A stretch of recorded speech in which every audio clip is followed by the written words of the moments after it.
This video is made possible by our sponsors, AJA. We'd like to thank AJA for all their support and tell you to go to aja.com for all your production and post-production needs. Hi, I'm Gordon Burkell from Filmmaker U. At Filmmaker U, we create courses for film professionals to deepen and diversify your existing skill set. You can learn more at filmmakeru.com, or of course, follow us on Instagram at filmmaker_u. Every week, we interview a film professional to discuss their work, and this week I'm joined by makeup artist Miho Suzuki, whose work includes Vice, Birds of Prey, and more recently being the makeup department head on Apple TV Plus's Lessons in Chemistry. Welcome to the show. Hi, thank you for having me. I guess my first question for you is, how did you get involved with Lessons in Chemistry? So I was working with Miss Brie Larson on the Marvels, and she mentioned about the project, and then it's about the book. So I was very interested, and I started reading about it, and I somehow stopped reading the book just because it was so beautiful, but then script tend to be a little bit more different sometimes. Sometimes it get adapted to more TV filming, the way they can film. So I didn't want to influence myself too much from reading the book. So I did jump right into the script. Oh, interesting. So when you get a script as a makeup artist, like how do you break it down? Do you make notes in the margins? That's how I usually do. Well, I go by sometimes I go by the character, but I go by the scene and I take notes, and then I put it in a graph, and then so I can just see from the person way. Also, I can see the scene way.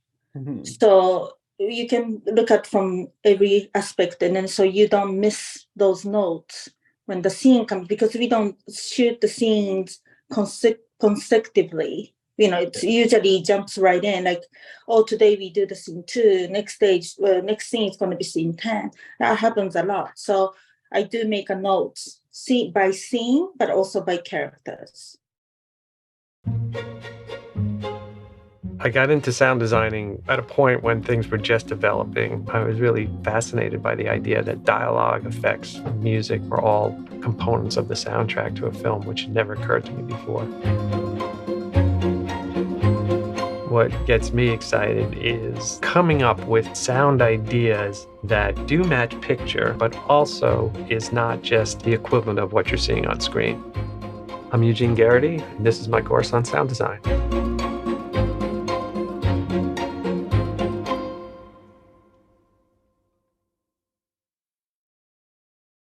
Interesting. So how did you tackle coming up with the looks for Brie Larson in this series? Well, first of all, bear in mind it's the story character living in the 50s. So obviously you want to start research about the 1950s. But obviously, what I wanted to be careful about was, we look at the 50s, and of course there's the iconic actors, looks, and things like that. But also, I didn't want to ignore regional. Because, for example, 1950s in Japan does not look 1950s in America. So I wanted to make sure that I historically accurate, but also wanted to be true and as authentic as possible. Obviously, we are recreating, so it cannot be perfect, but I wanted to be as true as possible. So correcting all those images of those icons of those era, but also I contacted the UCLA and then researched the yearbooks. So because the character was a postgraduate student at the UCLA, so I was able to see those people around that time era were in Los Angeles, California. Interesting. That story begins, yeah. Yeah. Now, one of the things that's interesting, like I talked to Zach, who was the DP for the first couple of episodes, and he was saying that when he talked to the producers, they wanted to, and I'm gonna, have to paraphrase or butcher this a bit, but they wanted to reflect the 50s, but not imitate other films. So was that a similar sort of thing that was put on you? Well, actually, I didn't talk like that, but also what I had in my mind always, this is not just this project, but also when you do a period show, obviously you want to be historically accurate, but I didn't want to makeup to be screaming loud about that era. That kind of be destructive sometimes.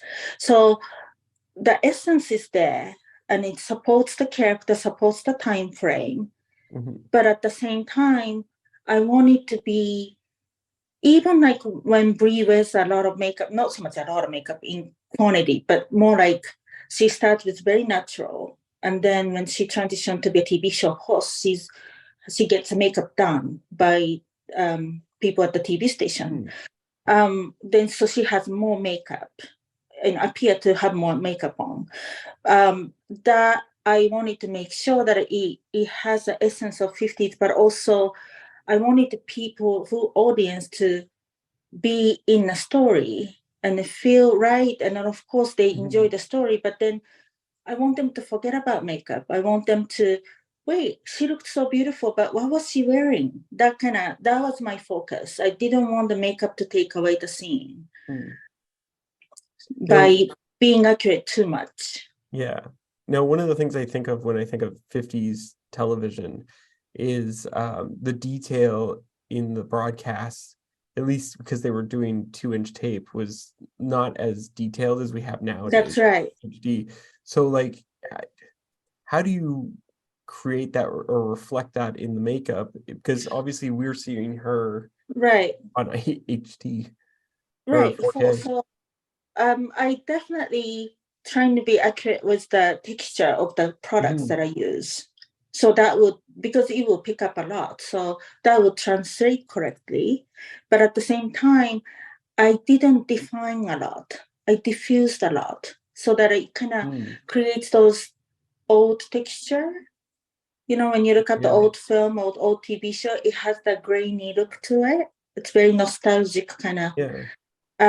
By trying not to be so defined, that's what I really wanted to do. So I think that was pretty, I was very happy with it. When I saw the show, I was like, it just really together, I felt. Well, that's my personal opinion. I don't know what you thought, but I wanted to be like makeup to be in the air and then on the person. And you're not looking at the skin like look like Kay Kong. It's not that. It's just more you're in a story, basically.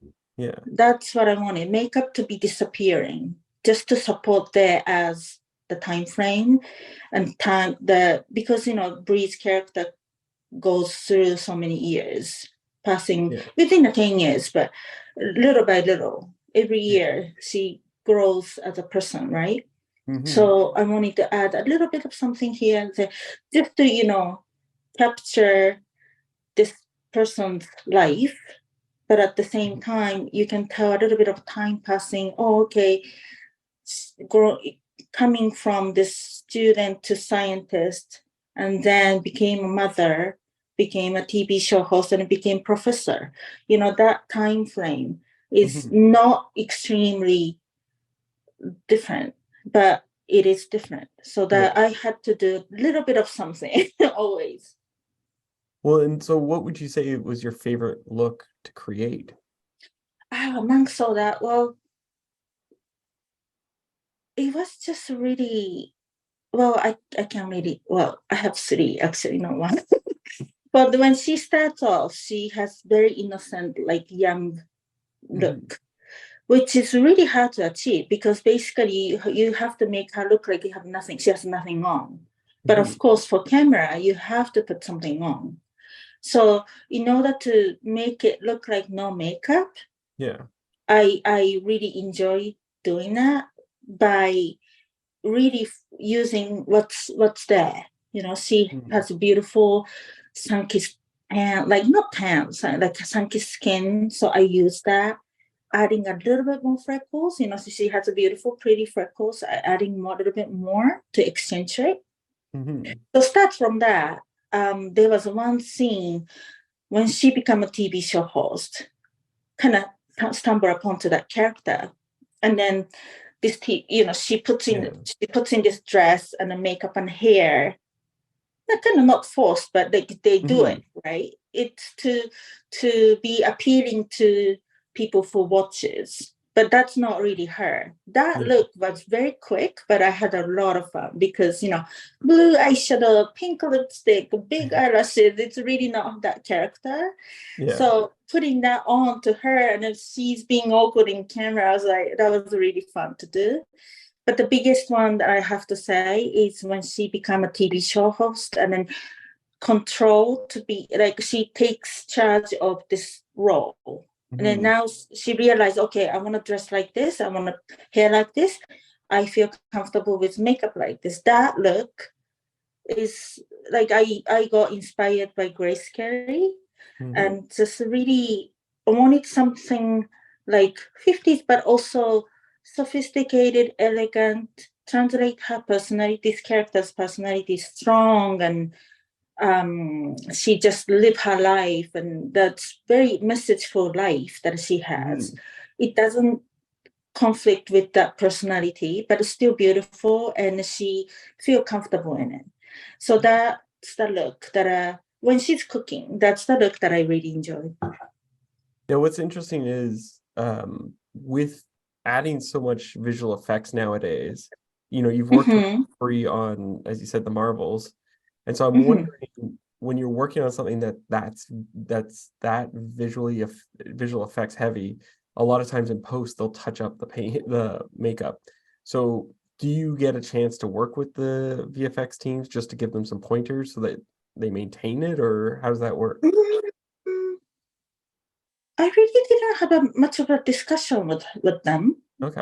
to be honest. And then I didn't, what I was seeing on the camera when we were shooting Mhm. was really beautiful already. And then I didn't know how they would like do the post, like saturate the color or anything like that. But I trying to be as, to be honest, I really didn't think of it. I just, I should No, have no, no maybe. problem. I didn't think of it actually. Yeah, Yeah. because even the Marvels, I'm not here to talk about Marvels, but Yeah. when I see the clip of it, I haven't seen the whole thing. And when I see the clip of it, she's pretty much what I saw on the screen when we did it. Mhm. So Okay. they didn't really do a lot here. I don't Yeah. know. Yeah. I'm not there to do the VFX, but yeah, yeah. Yeah. Well, I was just wondering because like the visual effects in the show isn't that much. It's more extensions and smaller Right. details. Whereas something like Marvel's, it's like, okay, she's gonna be floating against a green screen and That's we'll right. put it all in later. 100%. Yeah, well, I think it was so beautifully shot already. Mhm. I didn't really think to even ask, like, are they gonna do something? I really didn't think that. But yeah, what I saw at that time, what I see on screen these days, and when after the product is done, it looks very accurate. So yeah. Now, what would you say was one of the more challenging looks that you had to come up with or design? Oh, this show was pretty simple, straightforward when it comes to the look Yeah. because it's about the people and about the person. Mhm. But there was one scene towards the end of the show, like episode 8. There was a character who is a bishop, is hiding about how being as a child being in an orphanage. Mhm. He hides him to keep for his benefit. That character had to go through 30 years of the age, Mhm. but we at that point we didn't have the budget to create the prosthetics and stuff to do the aging. 30 years is a pretty big difference from 40 years old to 70. So that's a pretty big difference. So what I thought to myself, well, how do I approach this? Of course, old age stipple is the way to, that's the only option that I had. But also a lot of aging happens in the neck. I feel like when people get old, things just start gravity kind of corrects this way. So things start drooping here, gets a little bit more line here. But of course, doing stippling around the neck, it's really tricky because actor moves around and like in action, and it's really I didn't want to make it too fake by doing a makeup. Do you know what I mean? When we've all seen that, right? Where it's like, oh yeah, that's a guy in a right. It didn't. So what we decided to do was I had this makeup artist Kenny Mayer came and helped me. He did a makeup on the Lincoln on the Daniel Day-Lewis. So he knows all about that technique. So I invited him to collaborate with me.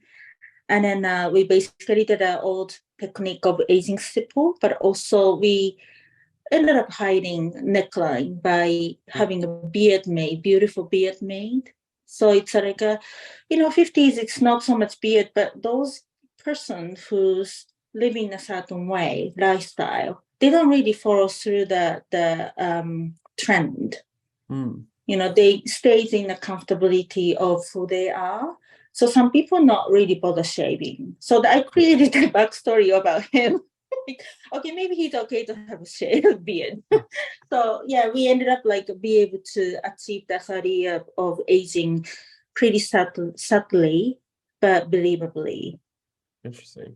Now I have one last question for you. What would you say is your favorite guilty pleasure film or TV show to watch? Okay, I'm not ashamed of it, but I do enjoy watching cute rom-com from 90s, Bridget Jones' Diary and Legally Blonde. I do it's just I can put it out. It just makes me feel happy. Yeah. And then it's just really cute. Yeah. Well, that's a perfect way of saying it. It just makes you feel happy. Yeah. Yeah. I tend to not like so much horror movies, even I'm a makeup artist. I get very scared, even though I know that that's not true. Yeah. I get very scared. So I like happy, cute movie. Well, thank you so much for letting me interview you today. Yeah, thank you. And that's it for our show this week, everyone. Make sure to check us out at filmmakeru.com and, of course, on Instagram at filmmaker_u. I'm Gordon Raquel. Thanks for watching. This video is made possible by our sponsors, AJA. We'd like to thank AJA for all their support and tell you to go to aja.com for all your production and post-production needs.